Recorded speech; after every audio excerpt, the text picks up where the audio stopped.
Добрый день, уважаемые подписчики. С вами сегодня Иванов Юлиан. Как ваше настроение? Как ваши дела? Сегодня мы постреляли немного на стенде. Приятная есть усталость после хорошей работы. И вдохновившись на этой волне, решил вам заснять видео. Немного оно будет негативного оттенка, а может быть и позитивного. Для кого это может быть правдой, для кого это неправдой, можете не смотреть, если оно действительно не является для вас стабильным, правильным данным.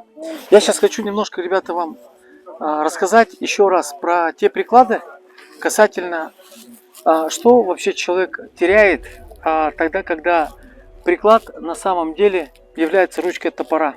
Ну, мы их так называем, да, когда он действительно не подходит человеку, и что человек вообще получает. Ну, осадок, сразу скажу вам, резко отрицательный, потому что я когда стрелял первое время из неправильного приклада, у меня образовывалось такое плохое настроение после стрельбы. А что это такое? Это тошнота, небольшая тошнота в виде какого-то ощущения того, что не у всех это есть, ребята, я подправлюсь и хочу повторить.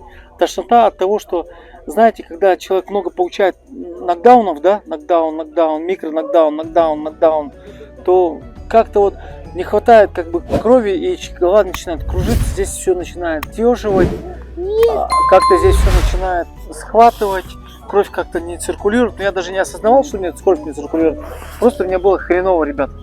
Это из-за того, что был такой осадочек, да, из-за того, что был неправильный приклад. Первое, это вот такие ощущения, головная боль. Второе, это, ребята, ну, всем знакомые, не стреляйте, ребята, я вас прошу очень сильно, из магнумов или порохом большой навески, потому что разбивает пальцы, для кого является неправдой, можете не принимать. Здесь образовываются большие фингалы образовываются, вот, кому-то в скулу, кому-то в челюсть, кому-то, я не знаю, ссадины физического такого характера происходит, да. Человек, самое главное, да, не приходит в стрельбу, ребят, потому что он забрасывает стрельбу, потому что ему это становится неинтересно. Он не получает удовольствия от того, что он попадает по летящей дичи, да, или, допустим, он действительно не... И получается, ребята, когда человек просто не попадает, допустим, по движущим мишеням, то он начинает... Ну что, ребята, настроение падает, человек мажет, он находится на первых рядах снизу на доске. Поэтому, ребята, очень много недостатков связано со стрельбой. И самое главное, сегодня патроны еще недорогие, да? Ой, не дешевые, я хотел поправиться. И самое главное, человек приходит к тому, что бросает стрельбу.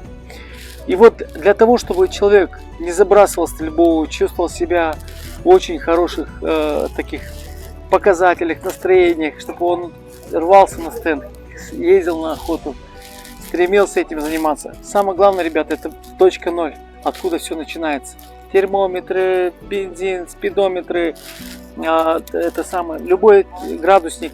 Все, что начинается, ребята, это вот начинается с приклада, с правильного приклада, ребята, 0, точка 0. Чтобы техника велась, человек должен, самое главное, настроить приклад. И здесь как раз стрелка и охотник разделяют именно миллиметры. Не метры, не сантиметры там по 10, по 20 сантиметров, а именно миллиметры. Вот я называю приклад такого плана пластилином. Ребят, это пластилин. Чуть-чуть добавили сюда, чуть-чуть сюда добавили, где-то спустили снизу, палец где-то ближе подвели.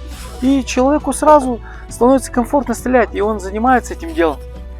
Поэтому, ребят, надеюсь, видео было полезным, ребята. Пускай оно не будет негативным для вас, но на самом деле, может быть, это для кого-то факты, для кого-то это не факты. Но в первую очередь я, конечно, сталкивался с тем, что кто это проговорил, что у человека падает настроение, и он забрасывает это дело. Поэтому, ребята, всем хорошего настроения, хороших вам охотничьих будней. Всего доброго, до свидания, до скорой встречи.